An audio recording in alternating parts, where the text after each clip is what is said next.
വളരെയധികം ചരിത്ര പ്രാധാന്യമുള്ള ഒരു വീടിൻ്റെ ഉമ്മറത്താണ് ഞാൻ നിൽക്കുന്നത്. ഒരു മഹാനായ ചലച്ചിത്ര പ്രതിഭയുടെ ബാല്യത്തിൻ്റെ കാൽപ്പാടുകൾ പതിഞ്ഞ വീട്. ഒരുപക്ഷെ നമ്മുടെ ചലച്ചിത്രകാരന്മാർ പലപ്പോഴും ഇന്ത്യയിലെയും പുറത്തുള്ളവരും ഒക്കെ ഗെറാർ ഡിപ്പാർഡിയും സ്പെൻസർ ട്രേസിയോടുമൊക്കെ ഉപമിക്കുന്ന ഒരു നടൻ നമുക്കുണ്ട്. ആ നടൻ്റെ വീട്ടിലാണ്, തറവാട്ടിലാണ് നമ്മൾ നിൽക്കുന്നത്. ശ്രീ മോഹൻലാലിൻ്റെ വീട്. ശ്രീ മോഹൻലാലിൻ്റെ അമ്മയും അച്ഛനും ഇവിടെയുണ്ട്. അവരുമായി അദ്ദേഹത്തെക്കുറിച്ചും അദ്ദേഹത്തിൻ്റെ ബാല്യത്തെക്കുറിച്ചും വളർച്ചയെക്കുറിച്ചും ഒക്കെ നമുക്ക് അറിയാം. ആദ്യം ഈ വീട് ഒരു 20 കൊല്ലം മുന്നേ ആദ്യമായിട്ട് ഒരു വലിയ നടനെ ഫിലിമിൽ പതിപ്പിച്ച വീടാണ്, സ്ഥലമാണ്. 20 കൊല്ലം മുന്നേ തിരുനോട്ടം ഇവിടെ വെച്ച് ആ ഒരു കാലത്തെ കുറിച്ച് പറയാമോ? എല്ലാവരും കൂടി വന്നിട്ട് MG കളി പഠിച്ചുകൊണ്ടിരിക്കുകയായിരുന്നു. അപ്പോൾ ആദ്യമൊക്കെ ഇങ്ങനെ സിനിമയിൽ പോകണം എന്നൊക്കെ പറയും. അപ്പോൾ അച്ഛൻ പറഞ്ഞു, ഒരു ഡിഗ്രി എടുത്തിട്ട് നീ പോയാൽ മതി, അതിന് മുമ്പ് നീ പോകണ്ടെന്ന് പറഞ്ഞു. ഡിഗ്രി എടുത്ത് BCom പാസ്സായി. അത് കഴിഞ്ഞിട്ട് തിരുനോട്ടം എടുത്തു. ഒക്കെ എടുത്തു. അതൊക്കെ അങ്ങ് കഴിഞ്ഞു. പിന്നാണ് ഉദയ സ്റ്റുഡിയോയിൽ ഇങ്ങനെ ആപ്ലിക്കേഷൻ അയച്ചത്. അതൊന്നും ഞാൻ അറിഞ്ഞില്ല, നമ്മളറിയാണ്ടാണ് അടുത്ത്. പിന്നെ അങ്ങനെ കുറേശ്ശെ ഉയർന്നു വരികയായിരുന്നു. ഈ തിരുനോട്ടത്തിന്റെ കാര്യം പറയുമ്പോൾ രാവിലെ ഇവരെല്ലാം കൂടെ വന്നിട്ട് ഷൂട്ട് ചെയ്ത് അച്ഛൻ വരുമ്പോൾ ഓടും എന്ന് പറഞ്ഞിട്ടുണ്ട്. ഓടത്തില്ല, അച്ഛൻ അങ്ങനെ എതിരൊന്നും പറഞ്ഞിട്ടില്ല. എന്നാലും അച്ഛനന്ന് വർക്ക് ചെയ്യുന്ന ആളല്ലേ. അപ്പോൾ അച്ഛന് ഇത്തിരി ബുദ്ധിമുട്ടുണ്ടാകുന്ന കാര്യത്തിൽ അച്ഛൻ ഓഫീസ് റൂമൊക്കെ താഴെയൊക്കെ ആയിരുന്നു. അപ്പോൾ അതിനുള്ള സൗകര്യമൊക്കെ അവർ ചെയ്തു കൊടുക്കുമായിരുന്നു.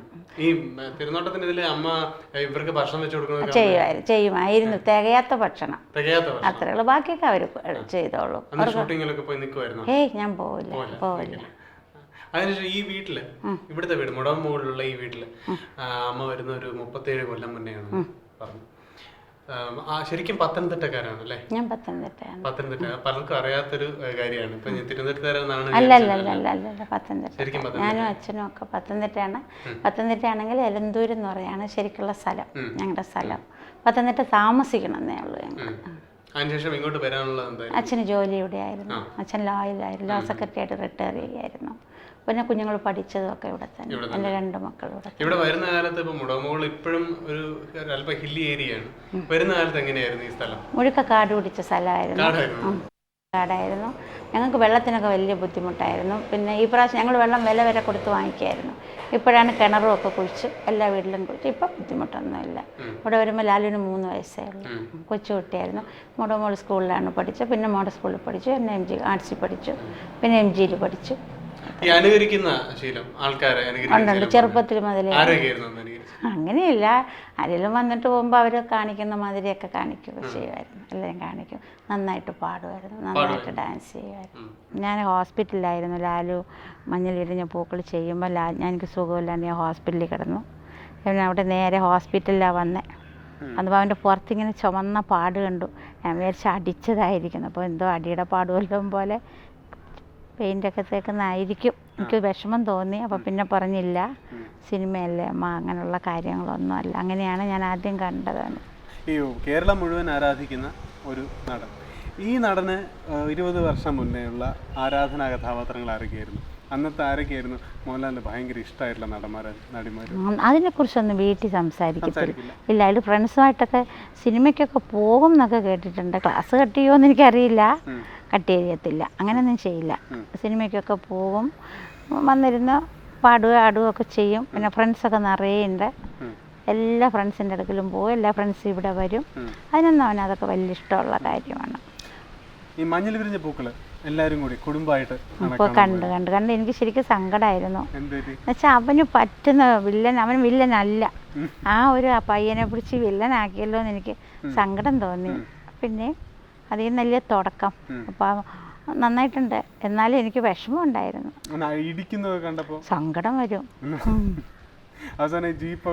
ഒക്കെ സങ്കടം വരും. ഞാൻ വരുമ്പം കൈയും കാലും ഒക്കെ നോക്കും, മുറിവുണ്ടോ ചതവുണ്ടോ എന്നൊക്കെ നോക്കുമായിരുന്നു. അന്നും നോക്കും, ഇന്നും നോക്കും. വന്നു കഴിഞ്ഞാൽ എൻ്റെ കൂടെ നോക്കും. ഈ അന്ന് മുതൽ ഇപ്പം എല്ലാവരും പല കോളേജ് സ്റ്റുഡൻസ് വരെ അനുകരിക്കുന്ന ഒരു സംഭവമാണ് മോഹൻലാലിൻ്റെ ചെരിഞ്ഞ നടത്തം. ചെറിയ നടത്തം അതുപോലെ മഞ്ഞിൽ വിരിഞ്ഞ പൂക്കളിൽ അദ്ദേഹം മാത്രം ഇൻട്രൊഡ്യൂസ് ചെയ്ത ഒരുപാട് മാനറിസങ്ങൾ ഇത് പണ്ടേ ഉണ്ടോ? അത് പണ്ടേ ഉണ്ട്. പിന്നെ വീട്ടിൽ കാണിക്കുന്ന വികൃതരെ തന്നെ സിനിമയിലും കാണിക്കുന്നത്. അല്ലാതെ സിനിമയിലെന്നൊക്കെ പറഞ്ഞ് പ്രത്യേകിച്ചൊന്നും താളവട്ടത്തിലൊക്കെ കിടന്ന മറിയൊക്കെ അതൊക്കെ ഇവിടെ കാണിക്കുന്ന ഗോഷ്ഠികളൊക്കെ തന്നെ. പക്ഷെ ഇപ്പം അതൊന്നുമില്ല.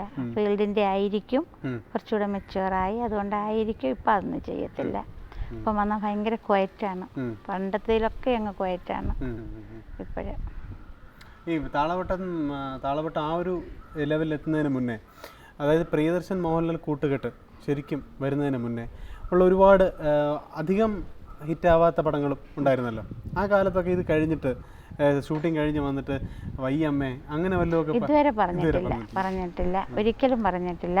കഷ്ടപ്പെടാൻ ഇഷ്ടമാണ്, ഉള്ളത് സിൻസിയറായിട്ട് ചെയ്യുകയും ചെയ്യും. ഇതെന്നല്ല ഏതൊരു പ്രവൃത്തിയാൾ അങ്ങനെ ചെയ്യുള്ളൂ. പിന്നെ അവൻ പറയുമ്പോൾ കഷ്ടപ്പെടാണ്ട് കാര്യം നടക്കൂലല്ലോ, അതിൽ ഇറങ്ങിപ്പോയില്ലേ, പിന്നെ അതിനനുസരിച്ച് ചെയ്തല്ലേ പറ്റുള്ളൂ. ആരും ബുദ്ധിമുട്ടിപ്പിക്കില്ല, എത്ര വയ്യെങ്കിലും ചെയ്യും. അമ്മയുടെ മനസ്സിൽ അമ്മയുടെ ലാലു എന്താവണമെന്നായിരുന്നു? അങ്ങനെയില്ല, അങ്ങനെയൊന്നുമില്ല. പിന്നെ അവരെ തന്നെത്താനല്ലേ സെലക്ട് ചെയ്യണത്. എനിക്കൊരു ഞങ്ങളുടെ വീട്ടിൽ ഡോക്ടർമാരില്ല, അന്നൊക്കെ ഇങ്ങനെ വെറുതെ ഒക്കെ ഇരുന്നിട്ട് പറയും. പക്ഷെ അയാളെ സംബന്ധിച്ച് അതൊന്നും പറ്റില്ല. ഇതായിരിക്കും, കളിയും ചിരിയും ആട്ടവും പാട്ടും ഒക്കെ ആയിരിക്കും എന്നെനിക്ക് തോന്നിയിട്ടുണ്ട്. ഞാൻ ഒന്നും പറഞ്ഞിട്ടില്ല. നന്നായിട്ട് പാടും. കൊച്ചിലെ ഡാൻസൊക്കെ കളിക്കുമായിരുന്നു. അമ്മയും ഡാൻസ് ഞാൻ പഠിച്ചിട്ടൊന്നുമില്ല, പക്ഷെ ചെയ്യും. അയാൾ ചെയ്യും, നന്നായിട്ട് ചെയ്യും, പാടുകയും ചെയ്യും. കൊച്ചിലേ പാടും, നന്നായിട്ട് പാടും. ഈ പ്രിയദർശൻ മോഹൻലാൽ കൂട്ടുകെട്ട് വളരെ നല്ലതാണ്. അതിനെപ്പറ്റി ഒരുപാട് അവർ അങ്ങോട്ടും ഇങ്ങോട്ടും പറഞ്ഞിട്ടുണ്ട് പലരും. ശരിക്കും ലാലുവിൻ്റെ ശരിക്കുള്ള എല്ലാം കാണിക്കുന്ന പ്രിയന്റെ പടത്തിലാണ് ആണെന്ന് എനിക്ക് തോന്നുന്നു. ആയിരിക്കണം, കൂടുതലും അങ്ങനെയാണ് ഇപ്പോഴും അല്ലേ. ഈ സാധാരണ ഇപ്പം നമ്മുടെ നടന്മാർ, മലയാളത്തിലെ നടന്മാരെ വെച്ച് നോക്കുമ്പോൾ, അല്ലെങ്കിൽ ഏതൊരു സൂപ്പർ താര സങ്കല്പം എന്ന രീതിയിൽ നോക്കുമ്പോൾ എല്ലാവരും നല്ല മെലിഞ്ഞ് നസീറിനെയും ഒക്കെ പോലെയുള്ള ആൾക്കാർ. മോഹൻലാൽ എന്ന് വെച്ചാൽ തടിയും അങ്ങനത്തെ ഒരു ഇതാണ്. ഭക്ഷണമൊക്കെ നല്ലോണം കഴിക്കുന്ന ഒരാൾ. എങ്ങനെയാണ് ഭക്ഷണ കാര്യത്തിൽ അദ്ദേഹം? എന്തും കഴിക്കും, എല്ലാം കഴിക്കും, നല്ലോണം കഴിക്കുകയും ചെയ്യും. ഇപ്പം കുറവാണ്, നേരത്തെ കഴിക്കുമായിരുന്നു. പിന്നെ ഞങ്ങൾക്കൊക്കെ വലിയ വണ്ണമുള്ള ആളുകളല്ലേ. അമ്മ നേരത്തെ പറഞ്ഞു സ്ലിം ആയിരുന്നു. ലാലുവിന് ചെറുതിലേ വണ്ണമുണ്ട്, കൊച്ചിലേ വണ്ണമുണ്ട് ലാലു. അമ്മ ഈ പടങ്ങൾ കാണുമ്പോൾ ഏത് തീരെ മോഹൻലാൽ അല്ല എന്ന് തോന്നുന്ന പടങ്ങൾ ഏതൊക്കെയാണ്? ഇതേപോലെ അല്ല എൻ്റെ ലാലു എന്ന് വിചാരിക്കുന്ന പടങ്ങൾ ഏതൊക്കെയാണ്? ഈ വലിയ വലിയ ദേഷ്യമുള്ള പടമൊക്കെ വരില്ലേ, അപ്പോഴും ലാലുവിന് ഇല്ലാത്ത സ്വഭാവമാണത്. എന്നാലും ലാലു നന്നായിട്ട് ചെയ്യണമെന്ന് തോന്നുന്നു എനിക്ക്. ഇപ്പം മോഹൻലാലിന് കിട്ടിയിട്ടുള്ള ഒരു ഇമേജ് എന്ന് പറയുന്നത് വളരെ അടുത്താണ്. ഇതുവരെ മോഹൻലാൽ അങ്ങനെ ഒരു ഇമേജിൽ കുടുങ്ങിയിട്ടില്ല. ഇപ്പോൾ ഈ ദേവാസുരം, രാവണപ്രഭു, ആറാം തമ്പുരാൻ, ഇതെല്ലാം ഉസ്താദ്, ഇവരെല്ലാം കൊണ്ടുവരുന്ന മീശയും പിരിച്ച് ഒരു അധോലോക നായകൻ, ഒരു ജുബ്ബയൊക്കെ ഇട്ട് വളരെ നന്നായിട്ടുണ്ട്. അതെ. അപ്പോൾ പക്ഷെ ആ ഒരു ഇമേജ് എന്ന് പറയുന്നത് ഇപ്പം മോഹൻലാൽ അങ്ങനത്തെ ഒരു മീശ വിരിച്ചാൽ പടം ഹിറ്റാവും എന്നൊക്കെ പറയാറുണ്ട്. ആ ഒരു പിന്നെ ഇമേജിനെ കുറിച്ച് എന്താണ് തോന്നുന്നത്? അങ്ങനെ എനിക്കറിയില്ല, അങ്ങനെ പറയാൻ അറിയില്ല. അതേസമയം വാനപ്രസ്ഥം കാണുമ്പോഴോ വളരെ ഒരുപാട് ബുദ്ധിമുട്ടിയ പട, കഷ്ടപ്പെട്ട പട. വാനപ്രസ്ഥത്തിൻ്റെ ഷൂട്ടിങ്ങിന് ഞാൻ കണ്ടിട്ടില്ല ഷൂട്ടിങ്. അപ്പോൾ ഒരു ദിവസം എന്തൊക്കെ ചോദിച്ചു, അമ്മയ്ക്ക് കാണണോ ചോദിച്ചു. അപ്പോൾ ഞാൻ പറഞ്ഞു എനിക്ക് കണ്ടാൽ കൊള്ളാമെന്നുണ്ടല്ലോ. അപ്പോൾ പൂതന സുന്ദരിയായിട്ട് വരണില്ലേ, അത് കാണിക്കാൻ കൊണ്ടുപോയി. നന്നായിരുന്നു, വളരെ നന്നായിരുന്നു. അത് മാത്രം ഞാൻ കണ്ടു, എനിക്ക് ഭയങ്കര ഇഷ്ടപ്പെട്ടു, നന്നായിട്ടുണ്ടായിരുന്നു. അപ്പോഴും മനസ്സിലായി എത്രമാത്രം കഷ്ടപ്പെടുന്നു എന്ന് മനസ്സിലായി. മണിക്കൂറുകൾ വെള്ളം പോലും കുടിക്കാണ്ട്, സ്ട്രോ വെച്ച് പോലും കുടിക്കില്ല അയാൾ. കുടിക്കാണ്ട് ഇതൊക്കെ കൂടെ ചുറ്റിക്കെട്ടിയൊക്കെ നിൽക്കണ്ടേ. അപ്പോൾ എത്ര ബുദ്ധിമുട്ടി. അതിനിതൊക്കെ ഫലം കിട്ടണേന്ന് ഞാൻ പ്രാർത്ഥിച്ചു വന്നിരുന്നു. അപ്പോൾ വലിയ ഭക്തനാണ്, എന്ത് ഉണ്ടെങ്കിലും ഭയങ്കര ഭക്തിയാണ്. തുടങ്ങുന്നതിന് മുമ്പ് വിളിക്കും, അമ്മ എളുപ്പം പോവും, ഞാൻ പഴഞ്ചിറ ദേവി ക്ഷേത്രത്തിൽ പോകും, ഓടിച്ചെന്ന് പ്രാർത്ഥിക്കും ഞാൻ നല്ലത് വരണേന്ന്. അപ്പോൾ പിന്നെ എൻ്റെ മകൻ മരിച്ചുപോയി, അതും കൂടെ ആയപ്പോൾ എനിക്ക് കൂടുതൽ വിഷമമാണല്ലോ. അപ്പോൾ കുറച്ചും കൂടി എനിക്ക് വിഷമാവും, കൂടുതലാവും. അപ്പോൾ അയാൾ എന്തുണ്ടെങ്കിലും ഭയങ്കര ഭക്തനാണ് അയാൾ. ഈ സിനിമകൾ ഇപ്പം നമ്മളീ പറഞ്ഞ വാനപ്രസ്ഥം, അതുപോലെ ഇരുവർ, ഇതൊക്കെ ഇരുവർ ഇതുവരെ കണ്ടിട്ടില്ല. അപ്പോൾ അതെല്ലാം മോഹൻലാലിനൊരു അന്താരാഷ്ട്ര പ്രശസ്തിയിലേക്ക് ഉയർത്തിയ പടങ്ങളാണ്. ഈ അമ്മയോട് ഇങ്ങനെ മറ്റുള്ളവർ പറയാറുണ്ടോ? അതായത് നമ്മളെ മലയാളികളല്ലാതെ മദ്രാസിലൊക്കെ പോകുമ്പോൾ ഭാഗ്യം ചെയ്ത അമ്മ? ഇല്ലമ്മ, ഞാൻ അങ്ങനെ ഒരുപാട് വീടുകളിലൊന്നും ഞാൻ പോകില്ല. വാനപ്രസ്ഥമൊക്കെ ചെയ്തപ്പോൾ ഒരുപാട് പേര് കുറ്റപ്പെടുത്തി ലാലുവിനെ. അങ്ങനെയല്ല, എന്തിനാ ആവശ്യമില്ലാത്ത ഏറ്റെടുത്തു എന്ന്. അപ്പോൾ അത് അവൻ്റെ ഒരു ആശ. പക്ഷെ നന്നായി അല്ലേ, നമ്മൾ വരുമാനം മാത്രം നോക്കിയാൽ പറ്റില്ലല്ലോ, അതുകൊണ്ട് നന്നായി. അപ്പോൾ അവൻ പറഞ്ഞു അമ്മ എനിക്കൊരു തൃപ്തിയും കൂടി വേണ്ടേ, തീർച്ചയായിട്ടും വേണം, അയാളുടെ തൃപ്തിയല്ലേ വലിയ തൃപ്തി. അതുകൊണ്ടാണ് പിന്നെ, അല്ലാതെ കുറ്റപ്പെടുത്തത്തക്ക വേറൊരു കാര്യങ്ങളും ഇല്ലല്ലോ, കൊച്ചിലേ ഇല്ല. ഈ പിന്നെ മോഹൻലാലും, അതായത് മോഹൻലാൽ അവതരിപ്പിക്കുന്ന കഥാപാത്രങ്ങളിൽ പലപ്പോഴും അച്ഛനും മകനും എപ്പോഴും ഉണ്ടാവാറുള്ള ഒരു സംഭവമാണ്. ഇപ്പോൾ സ്ഫടികത്തിലായാലും തിലകൻ, മോഹൻലാൽ, കിരീടത്തിലും ഉണ്ട്. ഇവിടുത്തെ ശരിക്കും റിയൽ ലൈഫിലുള്ള അച്ഛനും മകനും എങ്ങനെയാണ് അവർ? അങ്ങനെയില്ല, ഒരുപാട് അങ്ങനെ അച്ഛൻ അങ്ങനെ വലിയ വർത്തമാനം പറയുന്ന സ്വഭാവമല്ല.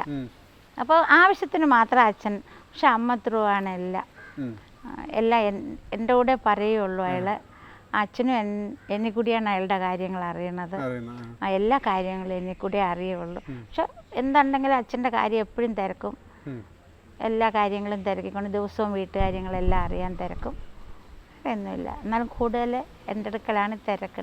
എനിക്ക് തോന്നുന്നു അച്ഛൻ ജോലിക്കൊക്കെ പോകുന്നോണ്ടായിരിക്കും, വിളിച്ചാൽ കിട്ടത്തില്ല, സമയത്തിന് കിട്ടാത്തതുകൊണ്ടാണോ എന്ന് എനിക്കറിയില്ല തിരക്കണ. മോഹൻലാൽ ഒരു അമ്മ, സിനിമയിൽ അമ്മയുണ്ടെങ്കിൽ ഇപ്പോൾ കവിയൂർപ്പൊന്നമ്മയും മോഹൻലാലും സ്ക്രീനിൽ തെളിയുമ്പോൾ ശരിക്കും അമ്മയും മോനും, വേറൊരു നടനും ഇല്ലാത്തതാണ് ഇങ്ങനൊരു അമ്മയോടുള്ളൊരു വാത്സല്യവും നമുക്ക് അമ്മയെന്ന്, നമ്മുടെയൊക്കെ അമ്മയെന്ന് തോന്നിപ്പോകുന്ന. ശരിക്കും പൊന്നമ്മയായിട്ട് ചേരുമ്പോൾ നന്നായിട്ടുണ്ടാവും. അത് അമ്മയായിട്ടുള്ള രൂപസാദൃശ്യം കൊണ്ടായിരിക്കും അത് അവരുടെ അഭിനയത്തിൻ്റെ ആണോ എന്ന് എനിക്കറിയില്ല, നന്നാ ചേരും, എനിക്കിഷ്ടമാണ്. മോഹൻലാലിന് ഏറ്റവും ചേരുന്ന അമ്മയും കവിയൂർപ്പൊന്നമ്മയാണ്. പൊന്നമ്മയല്ലേ, ആണോ? ഞാൻ പൊന്നമ്മയോടും പറഞ്ഞിട്ടുണ്ട് നന്നായിട്ടുണ്ടാവും നിങ്ങൾ രണ്ടുപേരും കൂടി ചേരുമ്പോഴെന്ന് പറയും. കിരീടം ഞാൻ കാണത്തില്ല, അത് രണ്ടും കാണത്തില്ല, ഭയങ്കര കഷ്ടം, അടി എനിക്ക് കാണണ്ട. ഞാൻ ചെങ്കോല് കണ്ടിട്ടേ ഇല്ല. കിരീടം ആദ്യം ഇച്ചിരി കണ്ടു, പിന്നെ ഞാൻ കാണത്തില്ല, എനിക്ക് കാണണ്ട. താളവട്ടം ഇതൊന്നും എനിക്ക് കാണണ്ട, ഞാൻ കാണത്തുമില്ല. ചിരിക്കണ അവന് നന്നായിട്ടൊക്കെ, അത് തന്നെ, അതൊക്കെ ഇഷ്ടമാണ്. ലാസ്റ്റ് സീനാകുമ്പോൾ പോവും, ചിത്രവും ലാസ്റ്റിലാവുമ്പോൾ ഞാൻ പോകും, എനിക്ക് കാണണ്ടെന്ന് പറയും. അമ്മയ്ക്ക് ഈ ഒരു പിന്നെ നാഷണൽ അവാർഡുകൾ കിട്ടിയപ്പം, അതായത് മോഹൻലാൽ നാഷണൽ അവാർഡ് ആദ്യമായിട്ട് ഭാരത് അവാർഡ് കിട്ടിയ ആ സമയം എങ്ങനെയാണ് ലാലു വിളിച്ചു പറഞ്ഞു, ആദ്യം പറഞ്ഞു. എന്ത് തോന്നി? എനിക്ക് ശരിക്കും സന്തോഷം തോന്നി. എന്നിട്ട് ഞാൻ നേരെ അമ്പലത്തിൽ പോയി, ദൈവത്തിൻ്റെ ഇതൊക്കെ പറയണ്ടേ, പിന്നെ നമ്മൾ എത്രയും നമ്മൾ നന്നാവണം, അത്രയും നമ്മൾ ദൈവത്തിൻ്റെ അടുക്കൽ ഹമ്പിളാവണ്ടേ നമ്മൾ, അത്രയും കൂടി. സംഗീതം എങ്ങനെയാണ് മോഹൻലാലിന് ഇത്ര വഴങ്ങുന്നത്? അതിന് വീട്ടിൽ തന്നെ ഉദാഹരണങ്ങളുണ്ട്. ലാലു കൊച്ചിലേ പാടും, തെറ്റണ്ടേ നമ്മൾ പറഞ്ഞു കൊടുക്കും. ഏത് പാട്ട് കേട്ടാലും ലാലു പാടും, നന്നായിട്ട് പാടും. പഠിപ്പിച്ചില്ല, പഠിപ്പിക്കാൻ ഒത്തില്ല എന്ന് പറഞ്ഞാൽ മതി, അത് സങ്കടം, എനിക്ക് ഇപ്പോഴും സങ്കടം തോന്നണുണ്ട്. അന്ന് എന്തോ ഒത്തില്ല, അത്രേ ഉള്ളൂ. പേരക്കുട്ടികളെ കുറിച്ച് എനിക്ക് മൂത്ത മകൻ ഒരു കുട്ടിയുണ്ട്, അവൻ്റെ പേര് നീരജ് എന്നാണ്, 8ൽ പഠിക്കുന്ന കേന്ദ്രീയ വിദ്യാലയത്തിൽ. ലാലുവിന് 2 കുട്ടികൾ, നല്ല കുട്ടികളാണ്, 3 പേരും നല്ല കുട്ടികളാണ്. ഇവരൊക്കെ ഈ മദ്രാസിലേക്ക് പോയപ്പോൾ ഇവിടെ അമ്മയും അച്ഛനും മാത്രമേ ഉള്ളൂ? ഇങ്ങനെ ഇടയ്ക്കിടയ്ക്ക് ഞാൻ പോവും, പോയി ഒരാഴ്ചയൊക്കെ നിന്നിട്ട് വരുന്നു. അവരൊക്കെ എങ്ങനെ കുട്ടികൾ മലയാളം നന്നായിട്ട്? അവർക്ക് മലയാളമേ അറിയുള്ളൂ, സുചിത്രയൊക്കെ മലയാളം അല്ലേ, അവരൊക്കെ നന്നായിട്ട് വായിക്കുകയും ചെയ്യും, നന്നായിട്ട് ചെയ്യും കുട്ടികളൊക്കെ. പിന്നെ കുഞ്ഞുങ്ങൾക്ക് എഴുതാൻ അറിയാമോ എന്ന് എനിക്കറിയില്ല, പക്ഷെ മലയാളം നന്നായിട്ട് പറയും, വടക്കൻ ഭാഷയാണല്ലോ, നന്നായിട്ട് പറയും. ശരിക്കും എല്ലാവരും വിചാരിക്കുന്നത് പിന്നെ നിങ്ങളെല്ലാവരും തിരുവനന്തപുരത്തുകാരാണ്, ശരിക്കും പത്തനംതിട്ടയാണ് സ്ഥലം. അപ്പോൾ ഇവിടെ തിരുവനന്തപുരത്ത് വരുന്ന ഒരു സാഹചര്യം എന്താണ്? ലാലുടെ അച്ഛന് തിരുവനന്തപുരത്താണ് സെക്രട്ടേറിയറ്റിലായിരുന്നു ജോലി, ലോ സെക്രട്ടറിയായിട്ട് റിട്ടയർ ചെയ്തു. അപ്പോൾ പിന്നെ ഇവിടെ അല്ലേ സെറ്റിൽ ചെയ്യാൻ പറ്റുള്ളൂ, പിന്നെ ഇവിടെ അങ്ങ് സെറ്റിൽ ചെയ്തു, പിന്നെ വീട്ടിലേക്ക് പോയില്ല, അത്രേ ഉള്ളൂ. ഈ മുടമകൾ ഈ ഒരു സ്ഥലത്ത് ഇവിടെ ഞാൻ വന്നിട്ട് 37 കൊല്ലമായി. ഞാൻ ഇവിടെ വരുമ്പോൾ ലാലുവിന് 3 വയസ്സുണ്ട്, കൊച്ചു കുട്ടിയാണ്. അന്നിവിടെ റോഡൊന്നും ഇല്ല, കുറച്ച് കാടും ഒക്കെയാണ്, ഇതിൻ്റെ ഇടയിൽ കൂടെ തന്നെ കിടന്ന് ഓട്ടവും ചാട്ടവും. കൊട്ടാരമുണ്ട്, ഇന്നിപ്പോൾ ശ്രീത്രയ്ക്ക് കൊടുത്തിരിക്കുകയാണ്, പക്ഷെ കൊട്ടാരം കമ്മിറ്റി നമുക്ക് കയറാൻ പറ്റില്ല, ഭയങ്കര. അവിടെ ഒരു സ്വാമി താമസമുണ്ടെന്ന് പാട്ടത്തിന്, അപ്പോൾ പട്ടിയൊക്കെ ഉണ്ട്, 100 പട്ടി, 10-300 പശു ഒക്കെ ഉണ്ട്, അപ്പോൾ അവിടെ നമ്മളെ കയറ്റില്ല. അവിടെ കയറിയിട്ടുണ്ടോയെന്ന് എനിക്കറിയില്ല, ഞാൻ പോയിട്ടില്ല.